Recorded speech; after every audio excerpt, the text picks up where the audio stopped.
It's very brightly colored and it's very loud, and it's fun for a while. We want to be free to do what we want to do. Muhammad Ali and Sonny Barker, the president of Hell's Angels. This is 1095.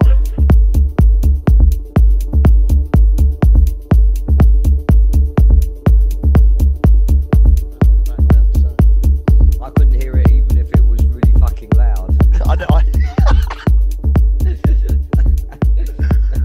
Awesome. Well, look, we're already on record. Welcome to the podcast. How you doing? How's life?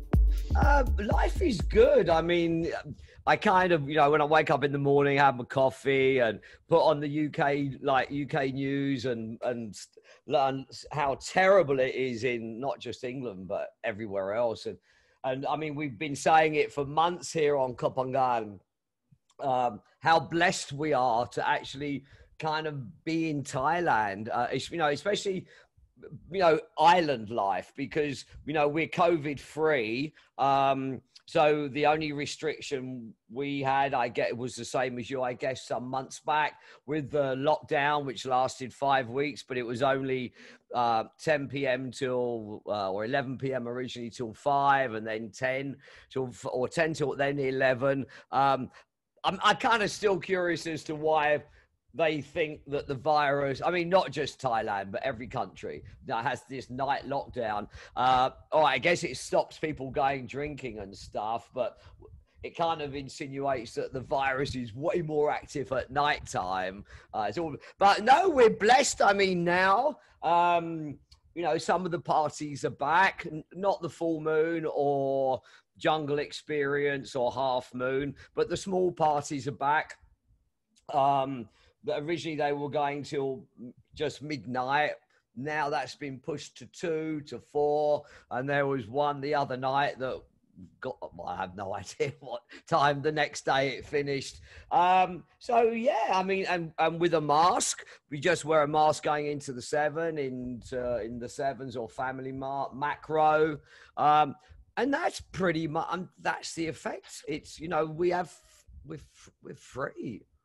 I feel much the same up here, obviously being in Thailand as well in the north, but yeah, I think I can share your sentiment, feel very fortunate really when you look at the difficulties of other countries. I think we've been really, really lucky in Thailand this year. And I've not been down to the islands. I'll be getting down there when the smoke season comes here, we'll be down there. But it's very quiet up here in Pai, understandably. Yeah. I mean, it's completely dead. But lifestyle wise, I would think much the same as you. We're very fortunate.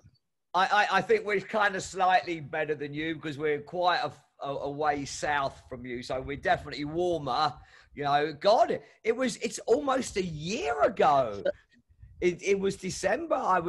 That's 10 months ago. I'm literally just designing the flyer because we're going to do this year. We're going to do, it was December last year, December 14th, but we're going to do New Year's Eve this year. I'm sitting just next to where you DJ'd.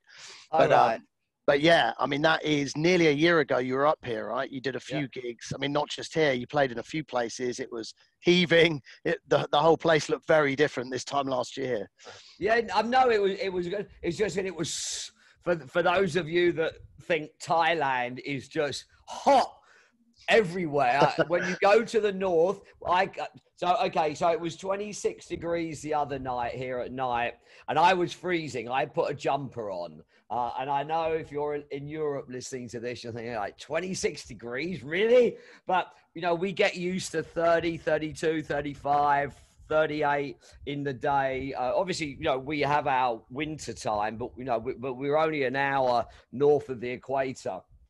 So we not winter, is it? It's like it's right monsoon season. So we're in the middle of that, or in the middle. It started a couple of weeks ago. So every day is kind of really grey and kind of murky. But yeah, we're still very lucky, and there are still people here. There were a lot of people that were paying out horrendous amounts of money to extend their visa for a month or 3 months, and then of course, 3 days after the September 26th cutoff, they just extended it again for free, and then you can just keep redoing. I mean, for me, I gave up my work permit sold my company. It was just making it too difficult for Farang who live here, Westerners who live here, to if they changed the rules moving forward. Like now, if you want to set a company, this is what you need to have. But they're kind of backdating them, or rather they're implementing the law as it actually existed. And really, I got a friend of mine who said, listen, just look at it another way. We were lucky for all the time we've had our companies. You know, we managed to get away with not conforming to the exact legal procedure. Now they're just clamping down on it. But for me, no,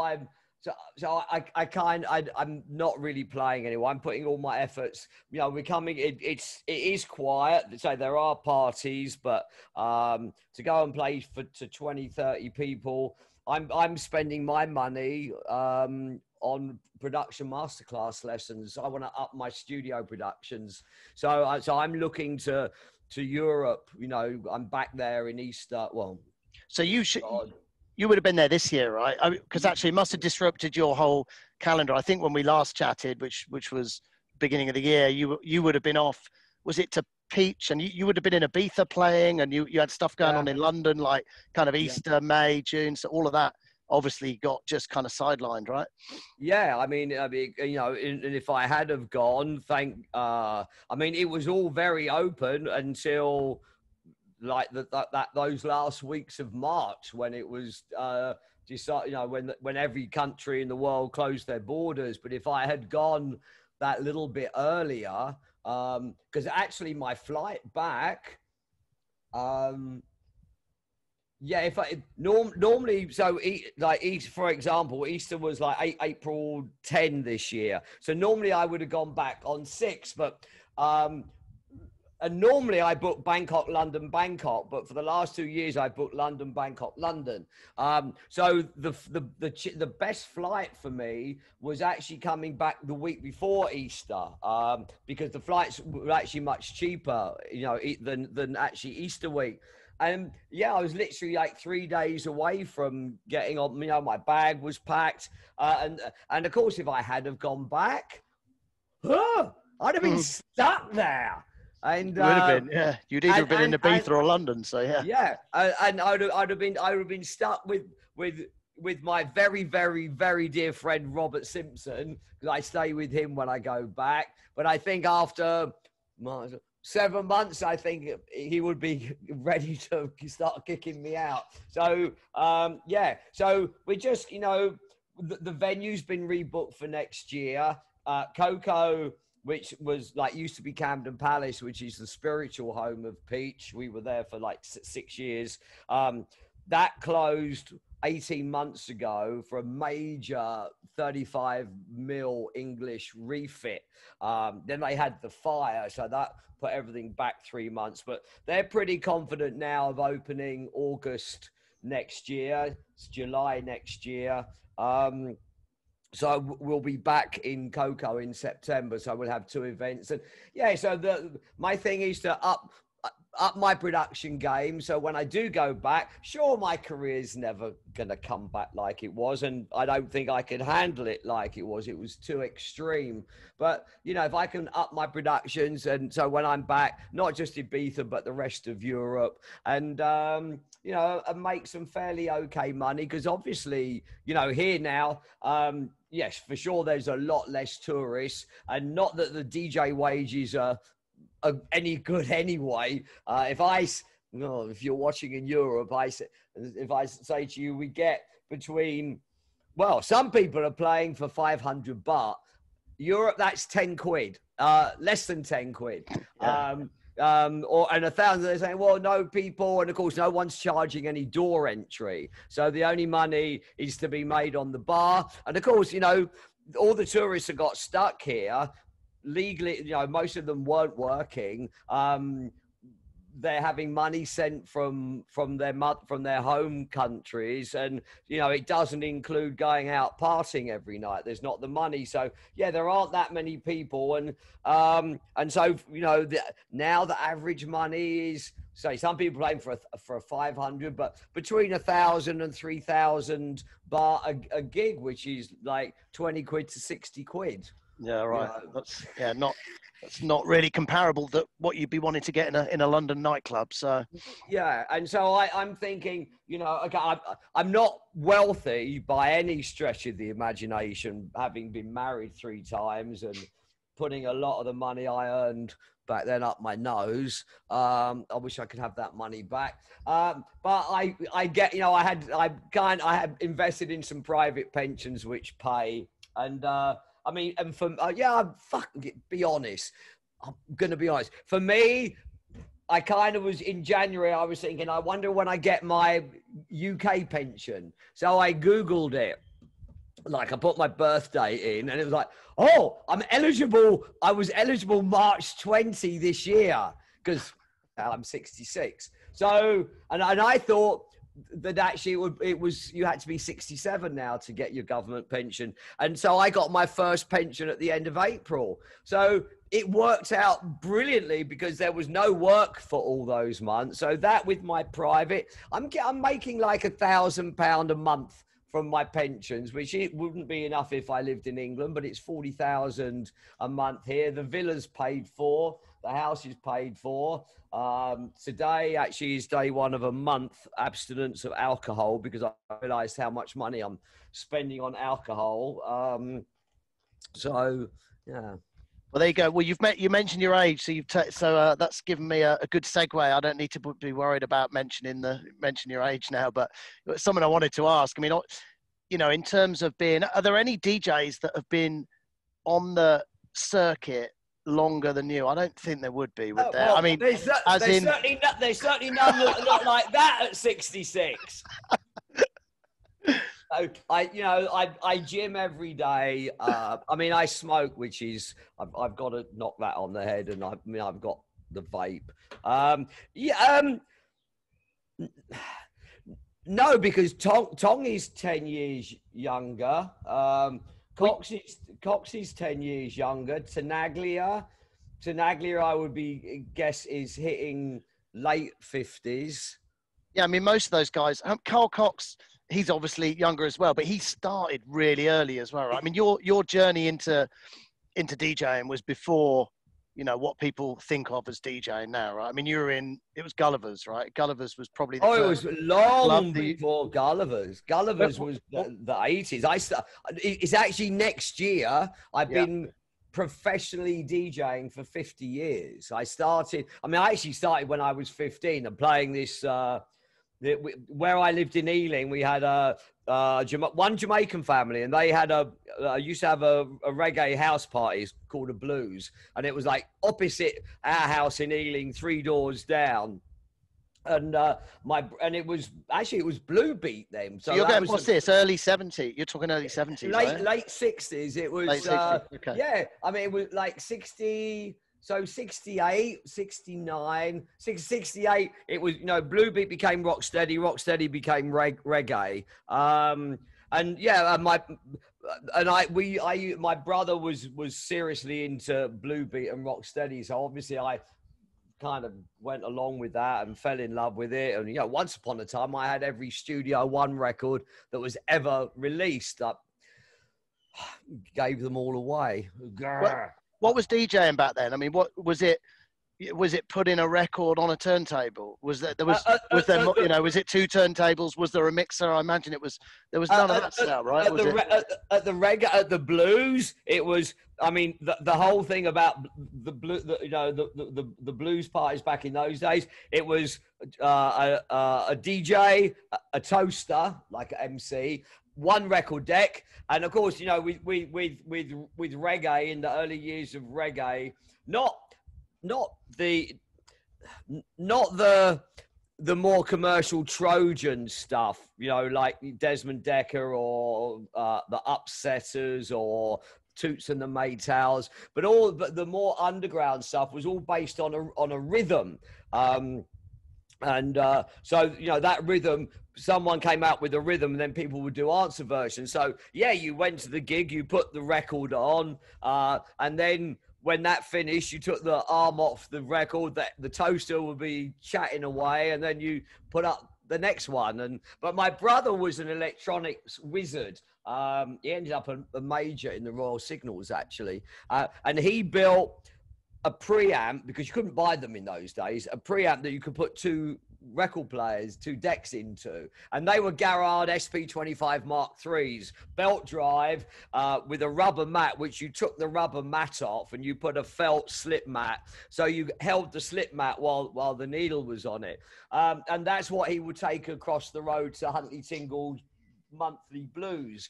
And then the first DJ equipment was I had a Cytronic mixer and the Garrard SP25 decks and Sims Watts. So were they belt driven initially? Belt driven, yeah. So, because I can remember, I wasn't a DJ, but, you know, I was in that time when everyone had decks. But I did have a set of belt-driven decks originally before Technics. And I just remember it was, you almost had to kind of push the record, you know, to keep it going. It was, you know, it was not very, it wasn't a delicate process because you had to kind of work with that belt to catch up the record. So, yeah, and often the belt came off. Then you had to take the platter off, put the belt back.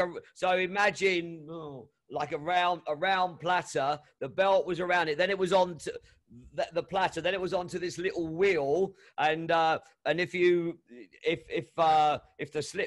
the felt mat got stuck, the belt would come off, and you have to take it off, put it back on. Yeah, it was all very dramatic.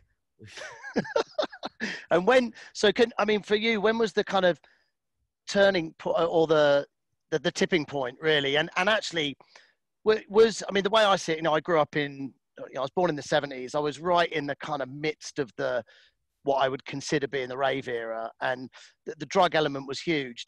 You know, was that a tipping point that changed the industry? Was it the tech? Was it the tunes? Was it a bit of everything? Because for me, it just seems like that kind of, obviously there was 89, there was that hot summer, you know, that you were in the kind of acid house era then, and then you've got all these big names that kind of come from that time. You know, what was it? A bunch of things that made that tipping point? Was the drugs a big part? What's your view on it? Well, for sure. I mean, drugs and house go hand in hand, but you know, even in the, you know, the 70s, if you talk about some of the venues up north, like Wigan Casino and places like that, it was unknown to me at that time because I didn't touch a drug till I was 42 years old.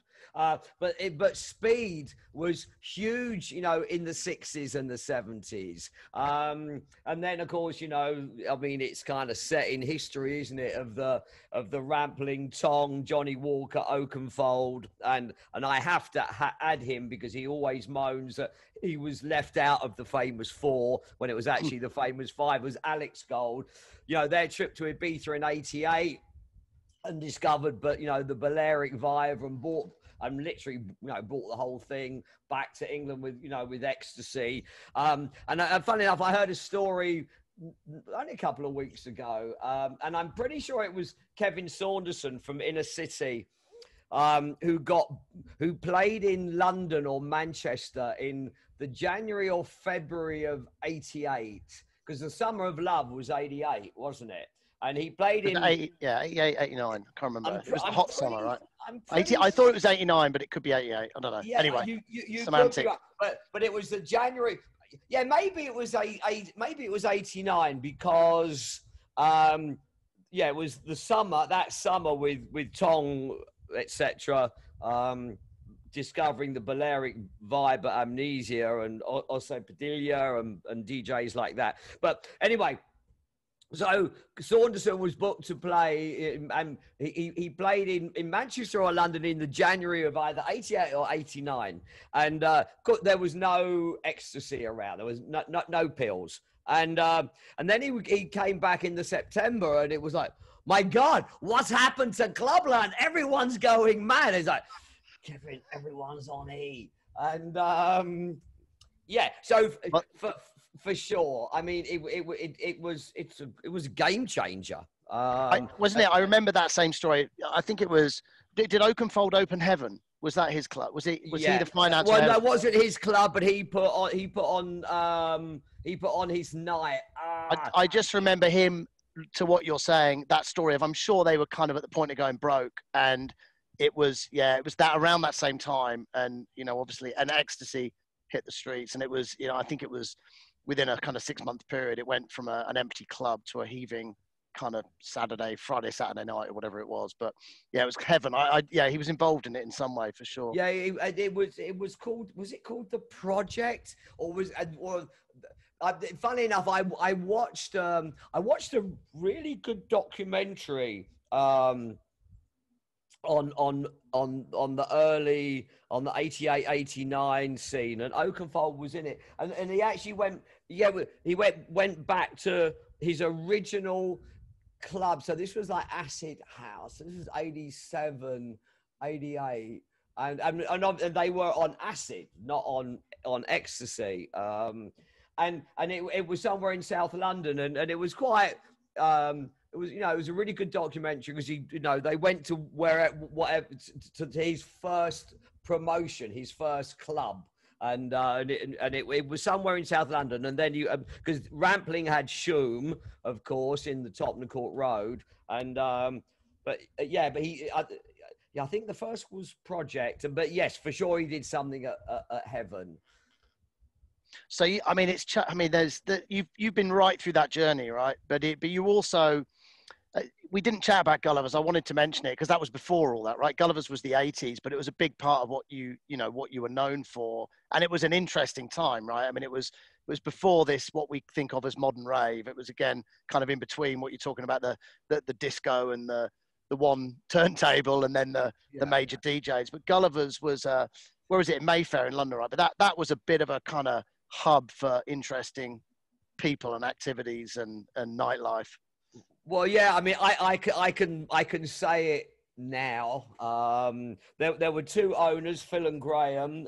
Phil Tibber sadly passed away,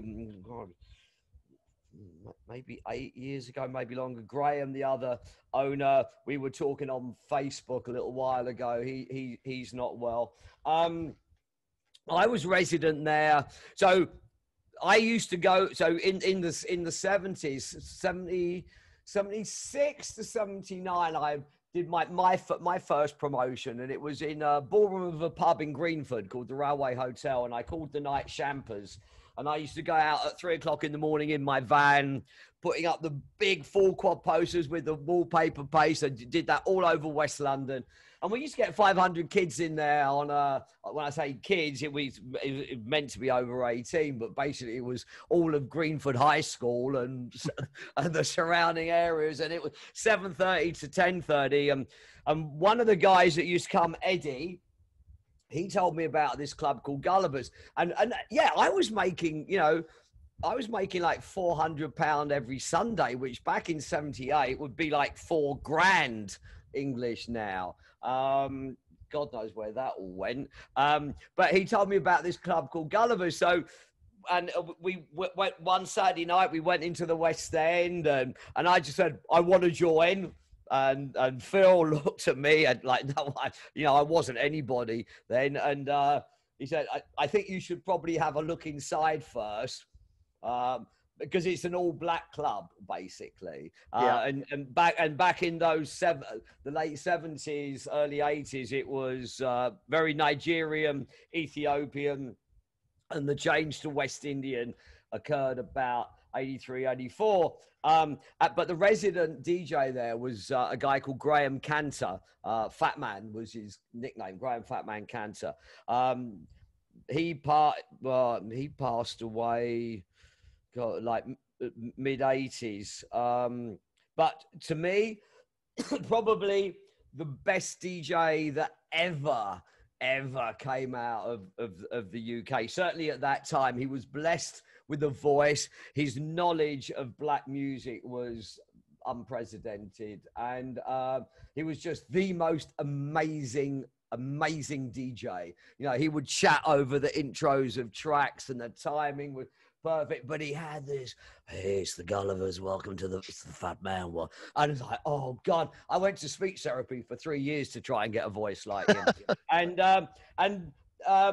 I was doing my charts to James Hamilton at Record Mirror, because that was also the only, at the time, the only industry paper, you know, magazine. It was a part of it inside Record Mirror.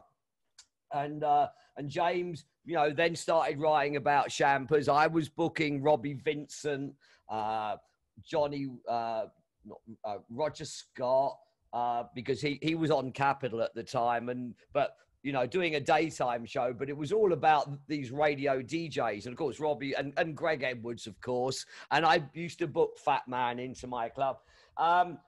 This is after I'd met him at Gulliver's. And Graham gave me an hour on a Saturday, every Saturday at Gulliver's. And it was pretty amazing. And then Phil and James Hamilton used to play for an hour as well. But Graham, and I'm not speaking badly of him, because he was just the most amazing guy. But he had a huge coke problem, and Phil had to let him go.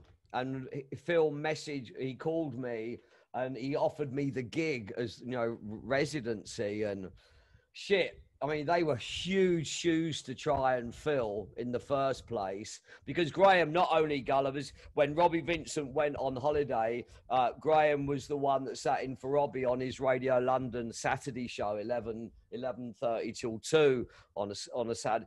And the first time he did it, he took me the first time. Well, actually, he also used to do with Robbie. Robbie used to have 4 or 6 DJs, Chris Hill, Jeff Young, I think Pete Tong even was one of them, and Graham, to go in on a Saturday on the show and play their top 3 tracks. And I remember going the first, and of course, you know, I'm sorry, Robbie, but you were really arrogant. Fuck. And anyway, he was, you know, and anyway, so when Phil called me and offered me the gig, I called Graham and I said, listen, I don't know what to do. I wouldn't have got this phone call if it hadn't have been for you. And he said, no, fine, take it. I've got a new gig at Xenon, which was the big club in Piccadilly that had just opened. And it was meant to be like London Studio 54. It was called Xenon.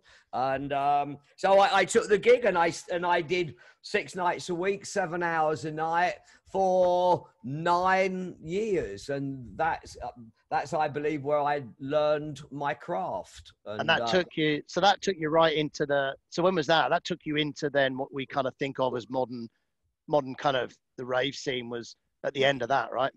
Yeah, I mean, we were a black club, and of course, you know, house music started 87. You know, because America declared disco is dead in 79, because you know the whole HIV thing and AIDS and stuff, and of course it came from the black, gay, and Hispanic communities, and that's where disco came from. So in 1980, like the whole beat, we were playing 128, you know, Sylvester, Mighty Real, Anita Ward, Ring My Bell, as well as jazz funk, you know, Azimuth, Sadao Watanabe, and Brit jazz funk as well, with Level 42 and Beggars and Co, Light of the World. But the BPMs overnight changed. So it was quite interesting in that 80s period. Like literally everything in 1980 was 90 BPM, 100 BPM. And it's quite funny watching white people dance to that music. But I was at Gulliver's, and yeah, and then slowly through the 80s, the BPM went up and up and up. What was interesting about Gulliver's, sorry, because I forgot what you said to me, was that, you know, it was in Mayfair, very upmarket.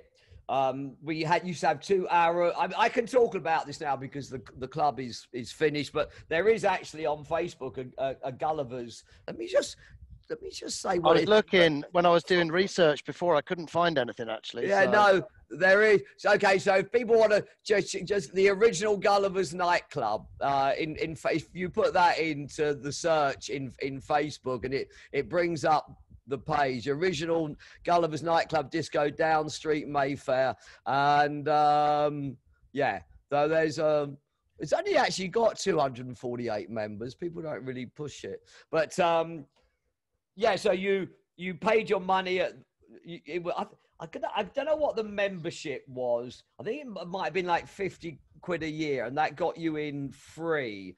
And then you just paid £5 on a Friday or Saturday, but the public was £10. And we're talking 78, 79, so that was a lot of money.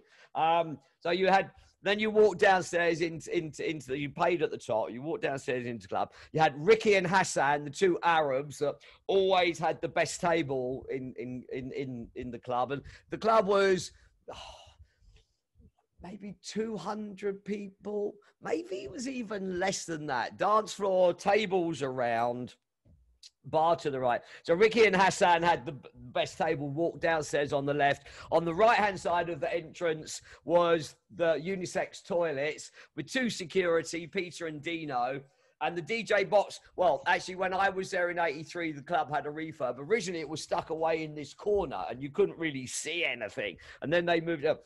But the DJ box ended up right opposite the entrance at the other end of the club. And I used to see Ricky or Hassan. I can't say the names of the superstars that went into the toilet, but Peter or Dino would stand when Ricky or Hassan went in with blah, blah, blah, blah, blah, blah. And I thought, what the fuck's going on in there? All I feel was, sometimes in a good mood, sometimes in a really shit mood, or I'm just going next door to the office.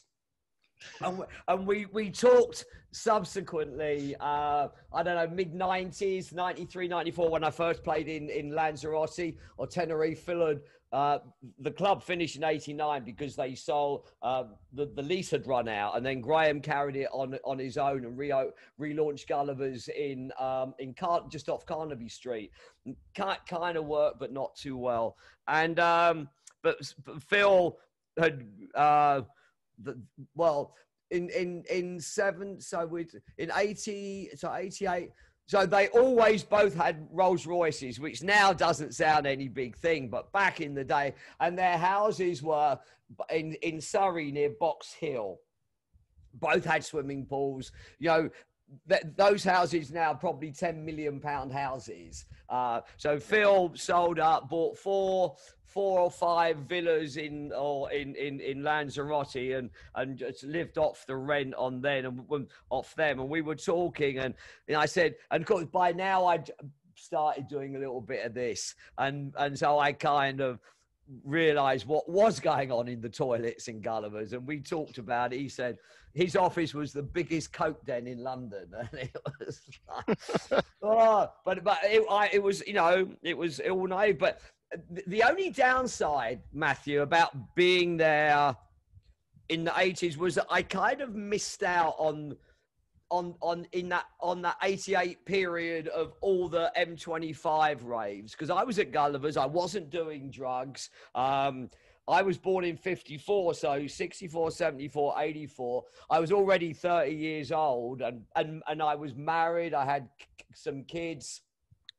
I had 2 children by the time, whilst I was at Gulliver, and Claire from my early marriage. So I kind of felt I was a bit old to. I never say that word now. I just OLD. Yeah, I remember you saying that when you're up. Yeah. So I kind of missed out on that, but I caught up in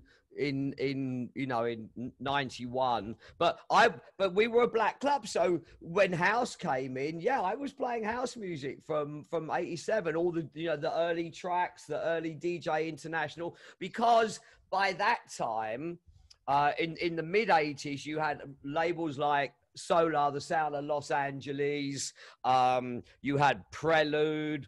Although maybe no, Prelude was 70s. You had Solar, that was like the home to Midnight Star, Shalimar, and bands like that. So the BPMs were and 10 City. What was 10 City on? And this was before, and 10 City was, the vocalist was Byron Stingley, and this was before he really came to fame in 91 with That's the Way Love Is. Was that 91, 90?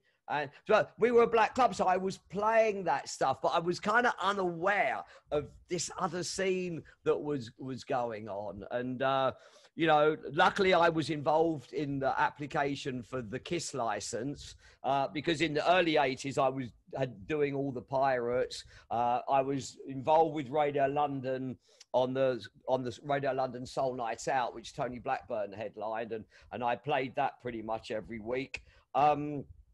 And then I did Capital legally in 85 for about a year. I did the late night Saturday night soul show, which was one of the big things that pushed my name up there. And then I was involved with KISS, was the only pirate that I never did, but luckily I was involved in the application.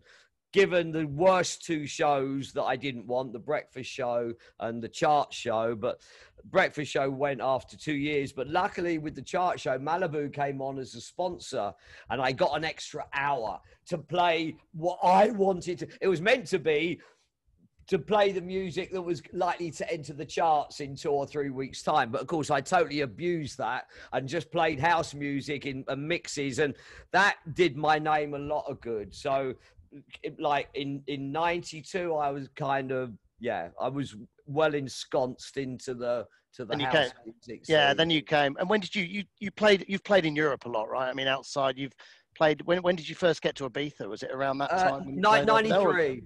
Okay. 93, and it was with KISS, and I've got the gold albums downstairs for, you know, the KISS in Ibiza albums, and then I got picked up by Serious Artist Management, and I ended up to be their biggest earner next to Jules, and on their roster was Judge Jules, Sonic, John Kelly, you know, huge players. But I had this radio show, and, you know, in the end, my diary was every Friday, 2 gigs every Friday, 3 every Saturday.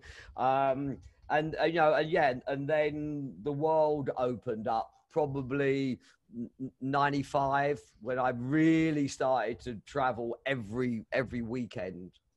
Yeah, that was when I left for overseas in 96, and I was clubbing a lot in the early 90s. Then I went overseas, ended up in Australia. But it's really interesting when you look at the whole kind of DJ scene. You know, I mean, it's, you know, back when I was going to clubs, I mean, the DJs were kind of becoming the superstars, and everyone wanted to be a DJ, but not everyone was. Since then, now it seems like everyone can be a DJ. You know, what's your view? I mean, just the ability for people to get decks, to get out there to play. I mean, it's a completely different scene, right? You know, after it went digital, and now obviously everyone's playing off thumb drives and all this kind of thing. You know, I mean, you've kept up with it. You've gone through all of those. You know, you've kept up with the whole change and the whole process. How do you see it today versus back then? Do you prefer it? Do you like it to go back to what it was? But, you know, what's your view on it all? Do you know what? I remember when I was 14, 15 and decided this is what I want to be, a DJ. I knew at 14 I was shit at school except athletics and French. But I bought my first record when I was 8 years old. And I realized at 14, this is my absolute love. I want to be a DJ. And funny enough, at that time, so did everybody else, actually. But there was no such thing as a superstar DJ. And to actually make a career out of DJing, that was, unless you were, you know, if you look at everybody that was on Radio 1 in its conception, they all came from the ship pirates.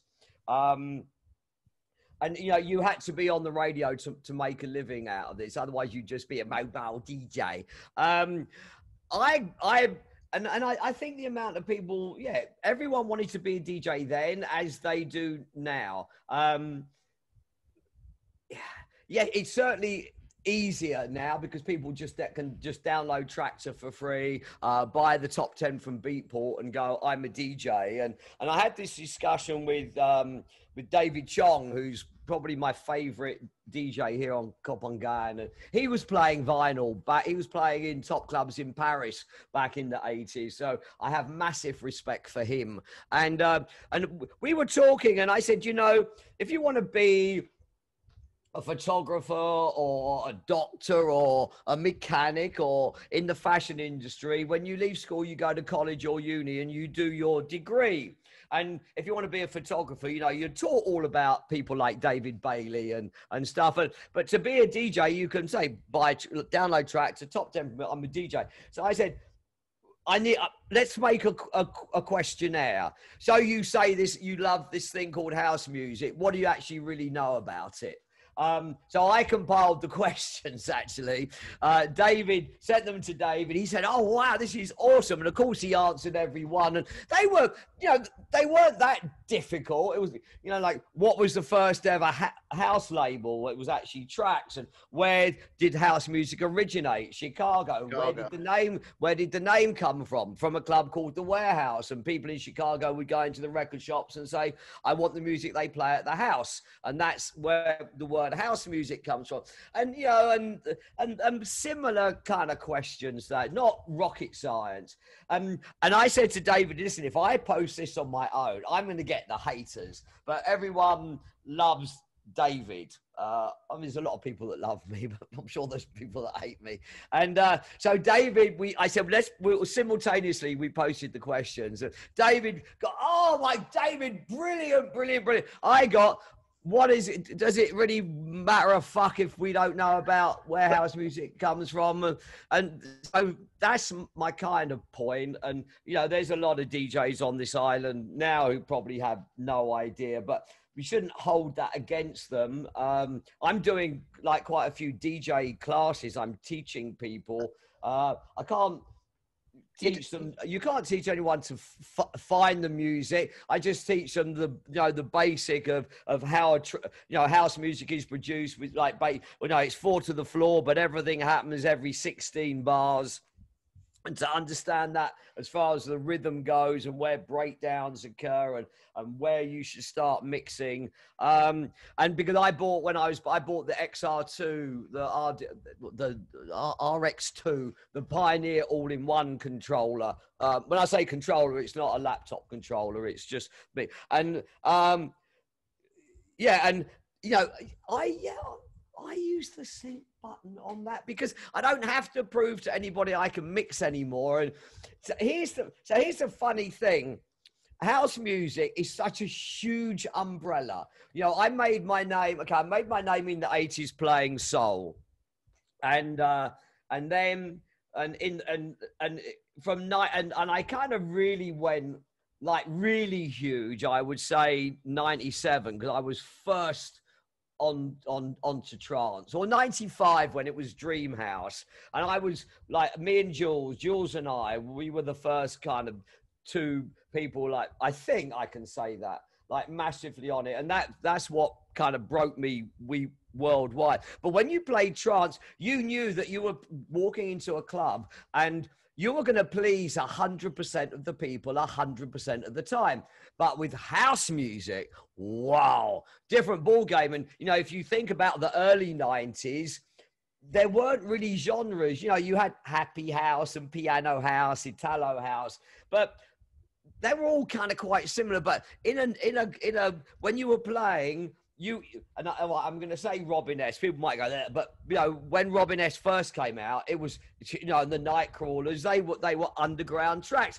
And you would play those next to Spooky Shmoo, next to Nightmares on Wax, Happiness, you know, but now you have deep house, progressive trance, melodic techno, minimal house, funky house, and so it's much more difficult now, I think, to you know, a lot of people say if you go and see, mind you, if you go and see Coxie, all right, you're going to get techno. But if you listen to his closing set, you know, for Space Closing, wow, he played everything. But, you know, if you go and see D. Knox and Beckers, or you go and see Boris Brescher, or you go and see Sven Vath, you know exactly what you're going to get. For me, I love all the things in house music. So, you know, on my thumb drive, you know, I use Record Box as my record box as my, you know, where I organize all my music, and I have all the genres. And, you know, and sometimes, you know, when you're either downloading new music or you're listening to promos, is that progressive techno, or is that just melodic house? And is the energy level right? You know, get it. And it's, then when you go play, you think, oh God, that's not really progressive techno. It's more melodic house, because there's these subtle differences. And if you don't get it right, your set's like this. And especially if you get the energy levels wrong, you could have the crowd doing this, and then you play say something from energy level 3, like, okay, I go up to 5, but 4 and 5 is in my 3 category, but harder. And then you play something you've given a 3, and fuck, it's like so I use the sync button, because instead of spending my time, because it's not fucking difficult to mix, you know, especially now with, you know, CDJs, you know, you can see the digital BPM count, 124, 124.1, blah, blah, as you bring up the slider, it's not easy to have 124.5, 124. Okay, and then you just touch it in. It's easy. So I use the sync button so that I know my mix is going to be on. So then when I'm playing, I can spend that 4 minutes auditioning the tracks that I want to play next. So I find the right one that's working with what I'm playing. So it's probably, I mean, I was going to ask you actually, you know, what makes a good DJ today then? Because, you know, back in the day, that alignment of tracks, you know, when you're using a pair of 1200s and having to keep them alive, you know, that's all gone away, right? Whereas now it's, but what you just said, I think, is there is still this art to, you know, you've got a track on, and it's that journey over a set where you keep the emotion connected with the audience, and that is that really kind of the skill set of a DJ today. It's more about connecting those tunes and focusing all the time on that. I think, yeah, 100%. I mean, there are DJs who actually don't even take their head up from the laptop, and they already know what they're going to play. There's a couple of DJs on this island that, you know, totally prepare their sets, which for me is an utter no-no. And the only time I ever made a set was if I was playing a big festival, and I don't want, and you'd get an hour or an hour and a half, and you don't want to play your 15 tracks or your 20 tracks. Like, fucking forgot to play that. So festivals all important to do it, but in a club, you don't know what, you know. Of course, you know, back in the day, it was just MDMA. Everyone was on E. Everyone, and so you knew it was this. But now in the scene, fuck, it's acid, ketamine. I don't even know half the fucking drugs that people take. But, you know, a ketamine crowd's very different from an MDMA crowd. It's very different from an acid crowd. So it can make an audience and of course, within that audience in front of you, you could have people could be on any of those 3 drugs, and they're all going to react differently. If you're trying to pick out a set to that kind of situation, sounds like a nightmare. Yeah. So you just have to be. That's why you can't plan it, and you just have to be you, and you have to believe in yourself, that the music that you've listened to and loved. And, you know, for me, I've never played a track that I don't like, even if I can see people going mad to it. I know that I've got other tracks that people will give me the same reaction to. So I'd never play a track just because someone's played it and everyone's doing this. If I don't like it, I can't be there when I'm playing going, fuck you. So I think that's fundamental, that, you know, you stick with what you absolutely love. And yeah, I think it is. it's harder, but the principles are the same. And and of course, playing from a flash drive on any decent CDJ player, you can see the WAV file exactly. You can see where the drop is. When we used to play vinyl, you could see it, but in a different way, because it was just the grooves on the track.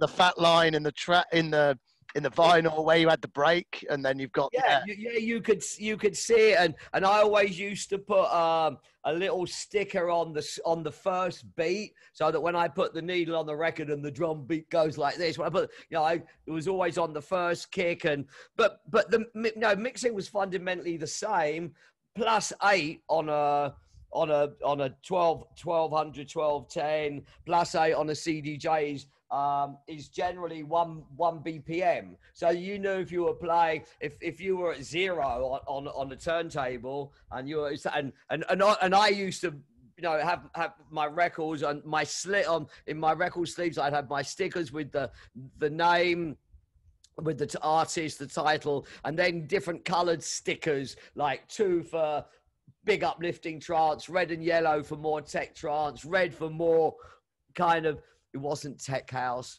for more straight up banging house we were playing. And that's how you kind of knew the music. But yeah, if you were putting, say, 136 and it was at 0, when you put the next, and if you're, it's 137, you just went down -8.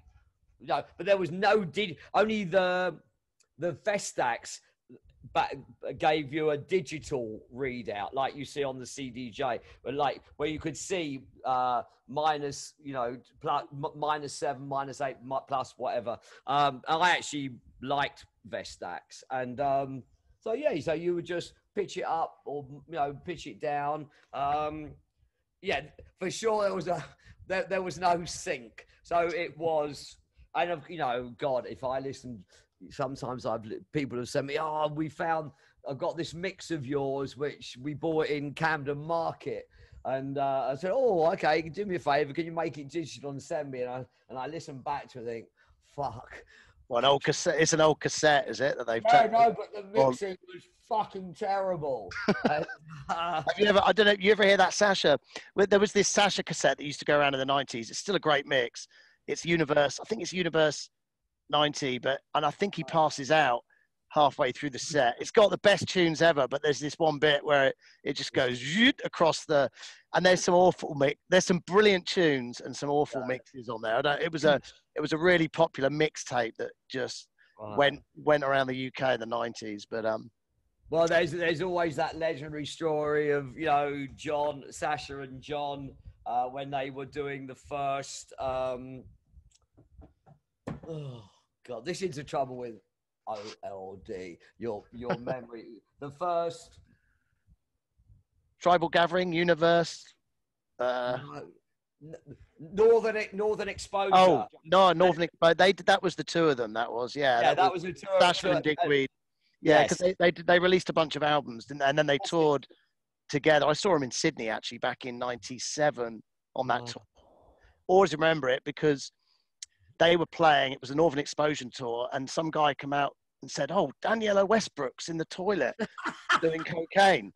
We were like, and which sounds like a ridiculous statement, and we all ran in there, and it was true. So that was in Sydney in '97, and of course she was the news.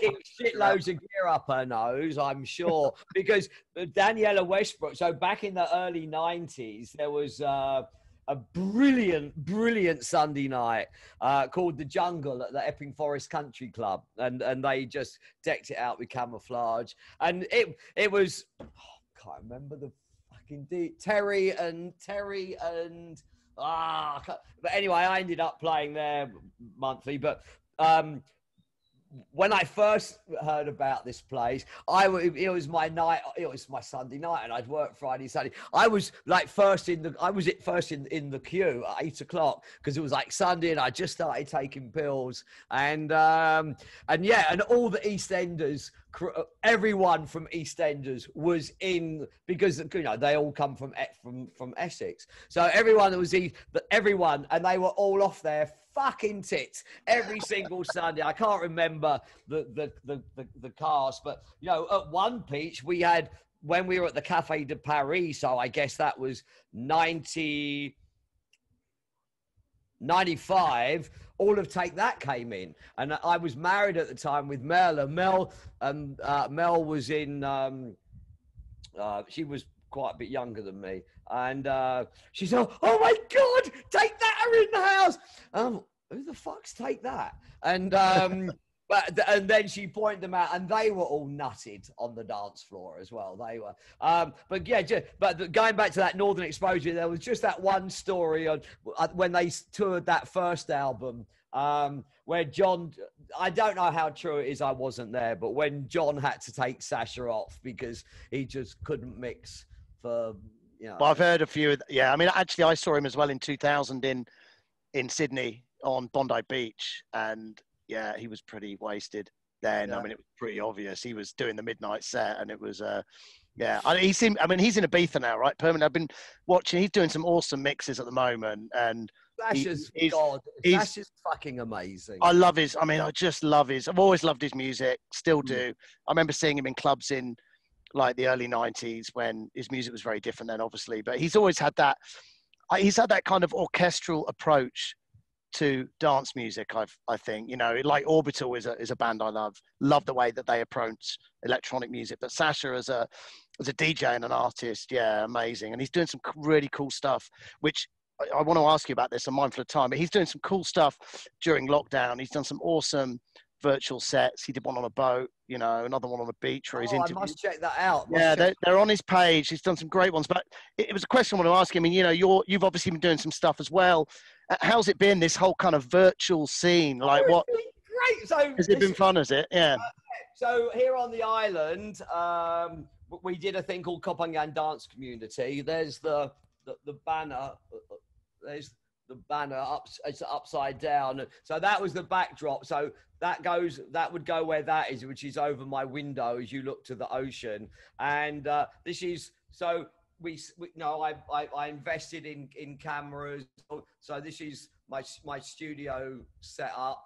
And then when I do the stream, I have a third monitor here so that I can just see when Facebook goes down. But I pay to you, so yeah. So we've got like that camera, this camera, and yeah. First of all, it was I've got to learn all this new, I'll put it up there, this new technology. And I admit I'm pretty shit when it comes to technical stuff. I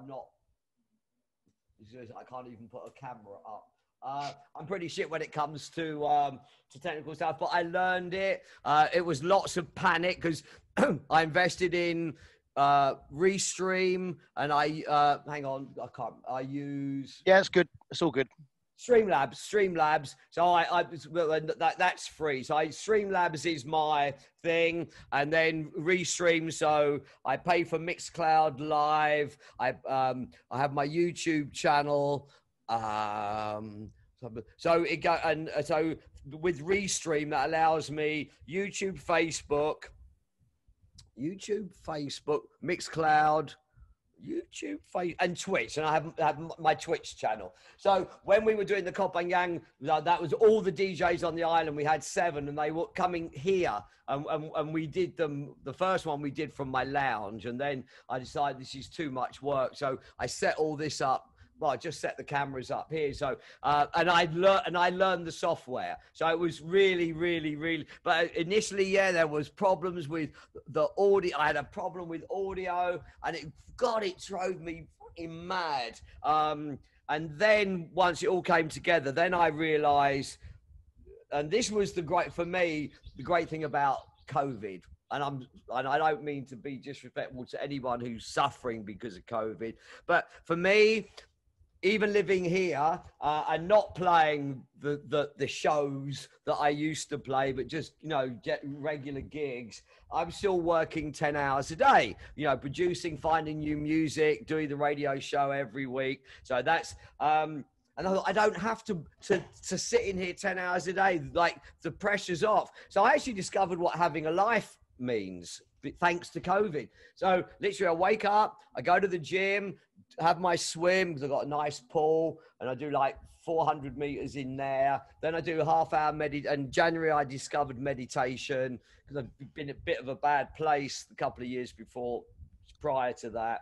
And then I thought, okay, 1 o'clock or 12 o'clock. Okay, now I'm going to go do some work. So for me, that's been one really good thing about COVID. And then, with that whole live stream thing that was after the stress. And so now the weekly show I do as a live stream pretty much every week. And you mentioned Peach before. We've done two really successful ones. One of them was raising money for the NHS charities. We're doing one on Halloween, and we've got a huge, I'm just actually checking if the final artwork on the flyers come. Everybody just go to official Peachy Ravers on Facebook, but I can say it now. We have a great lineup. We have Ben Gold, who's my son. He's agreed to do it. Lange, Space Brothers, Nick Hook, Slipmat. We just got rid of sounds terrible. We just let two previous Peach residents go, and we brought in Adele Anaya, who's just awesome. We needed some sexy female on our old people's lineup, so we brought her in on the line as the new Peach resident, and Mark Kincaid, who was one of the Peach comp winners. So we're doing a huge thing on Halloween, which is going to start midday till midday on Saturday, October 31st, Halloween, till 1 a.m. the following morning. And then there's a huge brand in New Zealand called Lockdown Legends, and they're going to take it. Of course, they're 11 hours ahead of London, so they'll actually be airing it. But with the Peach one before, everyone was live, and we all. And it worked really well, but this time everyone's gonna pre-record, and then Chris Bain, who's our new resident and one of the new owners of Peach, actually, he's brilliant. He's gonna put the whole 13-hour thing together. So awesome. So yeah, I mean, I've seen so many of these things happening, but it's great to hear that it's actually working, that you're getting. People are enjoying it. People are jumping on and kind of listening to it, which is great. I mean, if you look, people are like, thank God we got something to look forward to, because, of course, here, as I said, we're in our little bubble in Thailand. We can still go out. Social distancing on the islands doesn't exist anymore, because we know we're COVID free, because everyone's, it doesn't exist on the island where it has been found. People have been isolated. Now everybody that comes, you can only get up to the island by boat. Everybody who comes off the boat is not the full test, but they have the temperature test. So we've been lucky. So when you read about, oh my God, it's another live stream, and people, do get so excited about it, and some people are using Twitch. They're setting up a donate, because obviously a lot of DJs aren't playing, and I heard this week that as much as I was a Boris supporter, he doesn't seem to give a flying fuck about the nightclub industry. His idea of nightlife is just really about the theatres. And I read that he suggested that musicians and DJs get another job. Yeah, I've seen I was going to ask you about it. I mean, there's been a big backlash, funnily enough, again, that Sasha, I just shared his post on it, because there's a petition that you can sign on it. But yeah, I wondered whether, obviously you would have heard about it, because there's a big backlash in the kind of industry from an artist point of view. Well, but the clubs are going to go bust, Matthew, and and everyone's already saying nightlife will never be like it was before. It will never return to what it was before. Yeah, it's a shame. Hey, I mean, I can't see that. I think. Yeah, I think it will. Well, yeah, I don't know. This new normal is, we don't know what the. I can't stand this phrase, the new normal, but it's, you do wonder what happens. I read somebody go, how can wearing a mask be the new normal? It's not normal. And of course, they're dead right. And, you know, when I read actually on Thai Visa today that there's a vaccine that's coming to Thailand. And of course, once the world gets the vaccine, then, you know, I think we will see the end of it till the next thing China invents. Sorry, shouldn't probably say that. But, you know, I was trying to remember the, just when you say the mask, who were the band in the 90s that wore masks? Something with 8 in their name. Alternate. There you go. It's time for Alternate to come back. I'm surprised they haven't made a re-entry, so yeah. Yeah, but you know what was in those masks, don't you? No, I do. Well, now I do. Yeah. There was everything in those masks. In fact, I've got new owners join me on Peach, Eric and Chris, and so now we're really looking to push the brand, not to be huge, but just put it in a direction where I've been wanting to take it since we came back, and we're looking at now new merchandise, and we're getting some Peach face masks, and someone said, "Are they glow in the dark?" You know, so we need to be looking at all this kind of stuff. But yeah, awesome. Look, I mean, I've taken up more than an hour of your time now, so was there anything I didn't ask that you want to talk about? I mean, and actually, you know, where can people find out more? You kind of just mentioned the stuff you've got coming up. Do you want to just mention it again in terms of time? I mean, so I do a weekly radio show, which is streamed. I think I'm going to I think I'm probably going to not put it on Facebook. I use Insta, but that's just with my phone on over there, and it's not a direct audio feed. So the direct audio and visual feed is on twitch.tv/DJ Graham Gold 1, because some fucker called Graham Gold and not me, has taken Graham Gold and taken DJ Graham Gold. And they don't actually exist. So I have DJ Graham Gold 1, but on YouTube /Graham Gold and mixcloud.com/live, because Facebook are clamping down, and I believe even YouTube are. But, you know, Twitch and Mixcloud, they seem to be the best platforms to, you know, for the live streams. And yeah, just watch out for the productions. Yeah, I'm really working hard. Your mic's just gone. Hang on, you back? Yeah, it's just. Oh, sorry. Yeah. Maybe, yeah. No, it's crackly. I don't know what happened. That's. Is that a battery or something? No, it's. There you go. Perfect. It's back. Okay. Yeah, cool. No, I got a dodgy lead, Matthew. Right.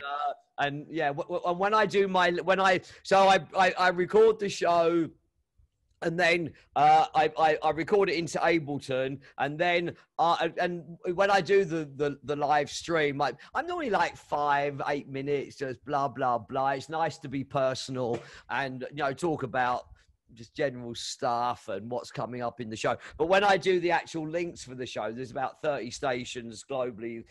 If I wanted to pay like a syndication company, I'm sure I could get on 200 stations, but I literally can't afford it. So I just give the show to these 20, 30 stations. So then I just do the links in Ableton. So it's a little bit different from what you hear on the live stream. But yeah, just watch out for the productions. Thank you for still being interested who Graham Gold is. And yeah. I'm kind of happy. Awesome, mate. It's been a pleasure, and you look healthy. You look well. You sound well.